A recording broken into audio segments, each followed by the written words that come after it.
Assalamu alaikum. This is Kareem Shirazi, and today we are going to discuss IELTS writing task 1 for academic.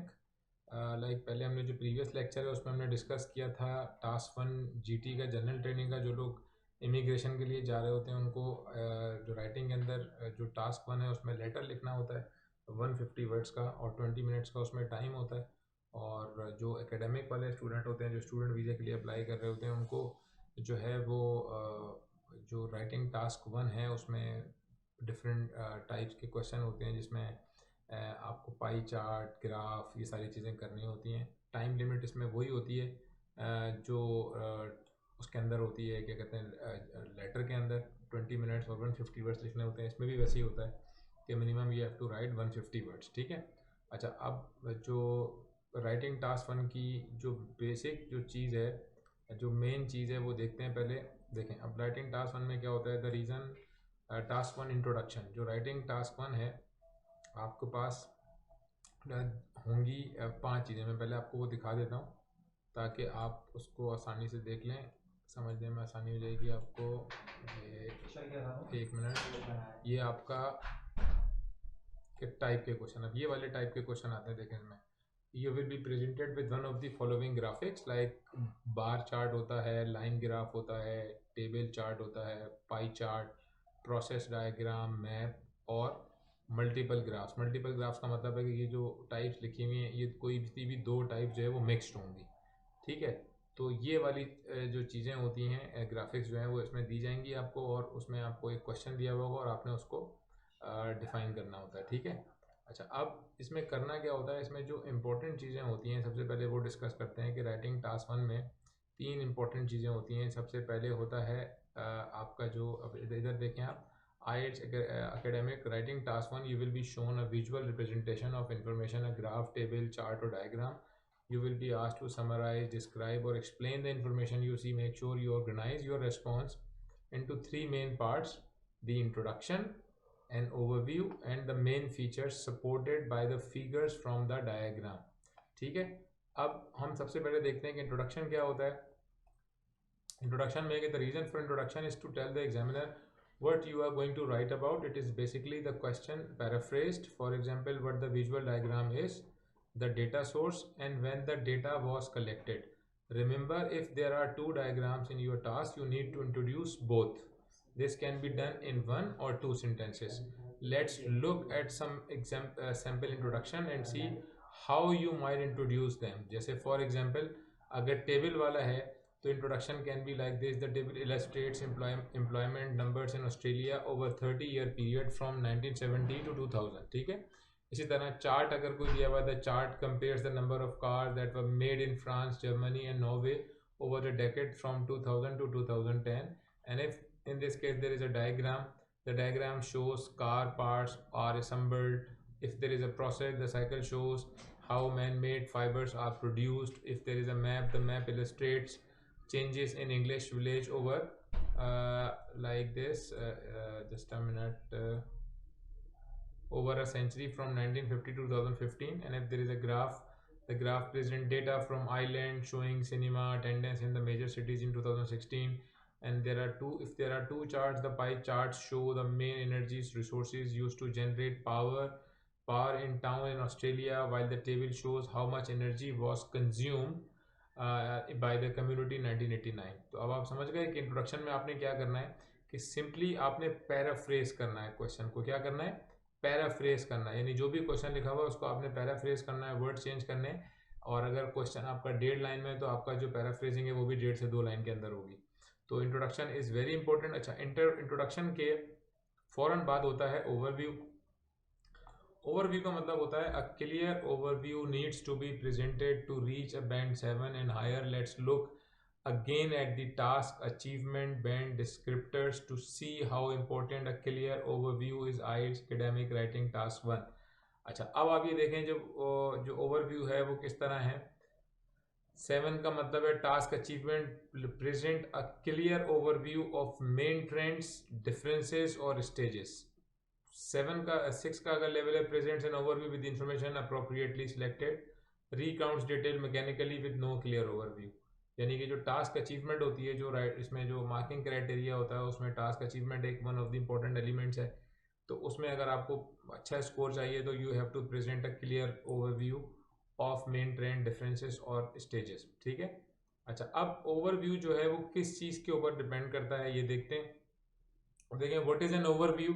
In simple terms, an overview is a summary of what you see in academic. Task 1, you will see a visual that you have to describe.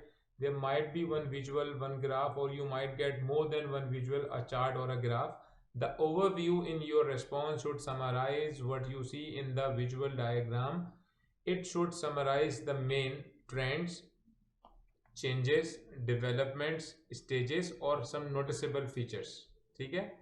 तो overview का मतलब ये है कि जो भी आप पूरा डिफाइन करेंगे पूरे पाई चार्ट को या ग्राफ को, उसका जो पूरा निचोड़ है पूरे डिफाइन का, वो जो है वो कहलाता है ओवरव्यू। तो वो आपने लाजमी देना है overview, that is called overview.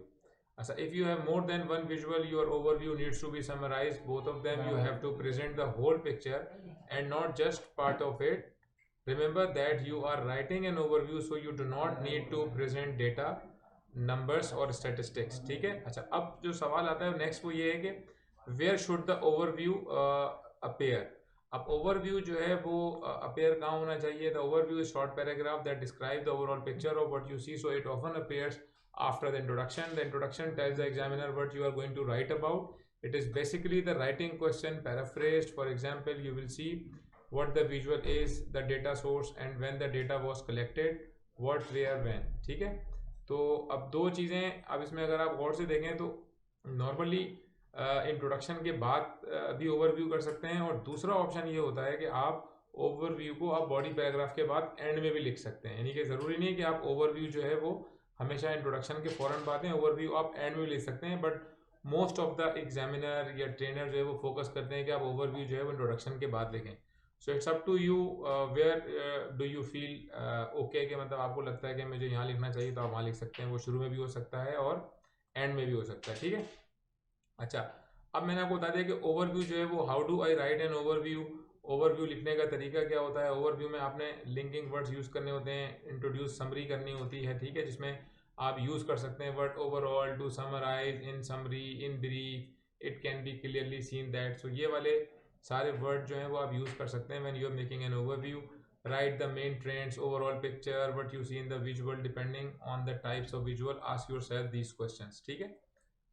अब आपने ओवरव्यू में यही कवर करना होता है, इंक्रीज डिक्रीज है, फ्लक्चुएशन है, डायग्राम है, लो पॉइंट क्या है, हाई पॉइंट क्या है, चेंजेस क्या हो रही हैं, फीचर्स उसमें क्या डिस्कस हो रहे हैं, अगर किसी दो तीन चीज़ों की विजुअल्स की बात हो रही है उनका आपस में रिलेशनशिप क्या है, कोई प्रेडिक्टेड चेंज है, कोई, वो सारी चीज़ें आपने डिफाइन करनी होती हैं। ठीक है।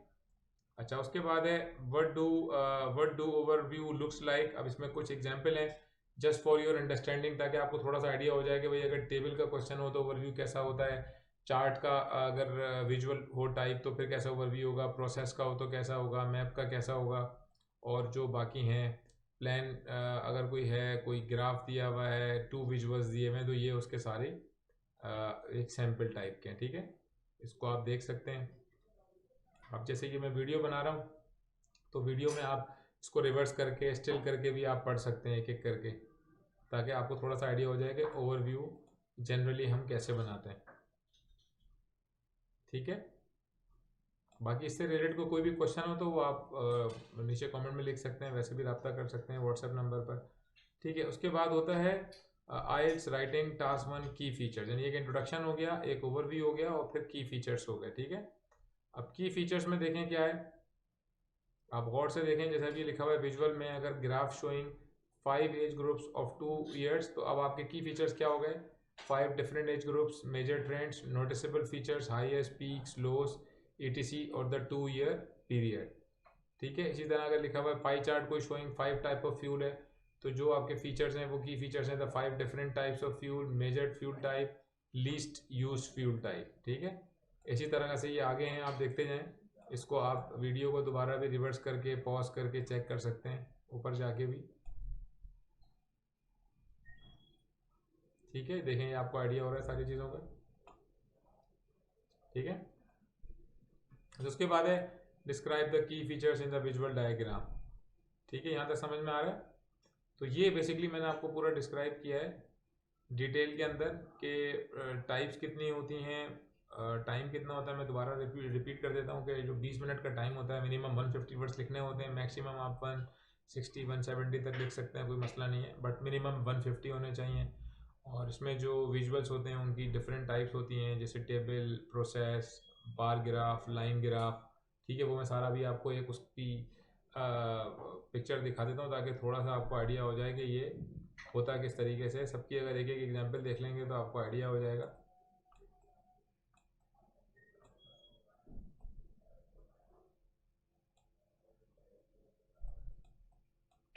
जैसे ये बार ग्राफ है, लाइन ग्राफ है। अब जैसे ये वाला बार चार्ट है, ठीक है, ये बार चार्ट का क्वेश्चन हो गया, ये लाइन ग्राफ हो गया, ठीक है, ये हो गया टेबल आपका। टेबल वाले क्वेश्चन इस तरीके से आते हैं ताकि थोड़ा सा आपको आइडिया हो जाए कि कौन सा क्वेश्चन किस तरह विजुअल्स में कैसा होता है। पाई चार्ट इस तरह होता है, सिंगल व्यू होता है, डबल व्यू होता है जिसमें स्लाइसेस बने हुए होते हैं। फिर प्रोसेस डायग्राम इस तरह होती है कि कोई भी एक प्रोसेस होता है उसको डिफाइन करना होता है, ठीक है। और अगर कोई मैप का सवाल आ जाए तो वो इस तरीके से होता है, ठीक है। तो ये आपको आइडिया हो गया। सारे मैंने आपको सवाल के विजुअल्स दिखा दिए किस तरह था। और ये मल्टी मल्टी ग्राफ का एक रह गया था सवाल, मल्टीपल ग्राफ्स का। इसमें दो कोई भी जैसे पाई चार्ट और टेबल एक साथ आ गया या कोई दो एक साथ आ गए, मतलब अलग अलग टाइप के दोनों मर्ज हो गए, दैट इज कॉल्ड, ठीक है।